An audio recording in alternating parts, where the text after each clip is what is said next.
હાલ ખૂબ જ મહત્વના સમાચાર સામે આવી રહ્યા છે। ચીનના HMPV વાયરસની ભારતમાં એન્ટ્રી થઈ છે। બેંગ્લોરની ખાનગી હોસ્પિટલમાં વાયરસનો કેસ નોંધાયો છે, ત્યારે કેન્દ્રીય આરોગ્ય વિભાગ સજ્જ થયું છે। 8 મહિનાની બાળકીમાં સંક્રમણના લક્ષણો દેખાયા છે, તો 8 મહિનાની બાળકીને HMPV વાયરસથી તે સંક્રમિત થઈ હોવાનું સામે આવ્યું છે। આપણે જણાવી દઈએ કે ભારતમાં HMPV વાયરસનો પ્રથમ કેસ નોંધાયો। 8 મહિનાની બાળકીને HMPV વાયરસથી તે સંક્રમિત થઈ છે। ભારતમાં HMPV વાયરસનો પ્રથમ કેસ સામે આવ્યો છે, તો બેંગ્લોરની ખાનગી હોસ્પિટલમાં વાયરસનો પ્રથમ કેસ નોંધાયો હોવાનું સામે આવ્યું છે। આપણે જણાવી દઈએ કે જે પ્રકારે કેસ જે ચીનમાં ફેલાઈ રહ્યા છે, વાયરસનો ભારતમાં પ્રથમ કેસ પણ સામે આવ્યો છે। 8 મહિનાની બાળકી સંક્રમિત થઈ હોવાનું સામે આવ્યું છે, તો બેંગ્લોરની એક હોસ્પિટલમાં 8 મહિનાની બાળકીમાં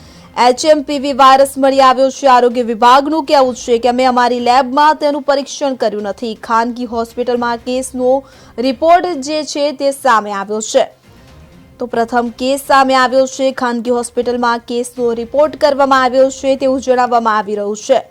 ત્યારે ખાનગી હોસ્પિટલમાં કેસનો રિપોર્ટ, ખાનગી હોસ્પિટલના અહેવાલ પર શંકા કરવાનું કોઈ કારણ જણાતું નથી। ત્યારે હાલ જે પ્રકારે આરોગ્ય વિભાગ દ્વારા સેમ્પલનું પરીક્ષણ કરવામાં આવશે।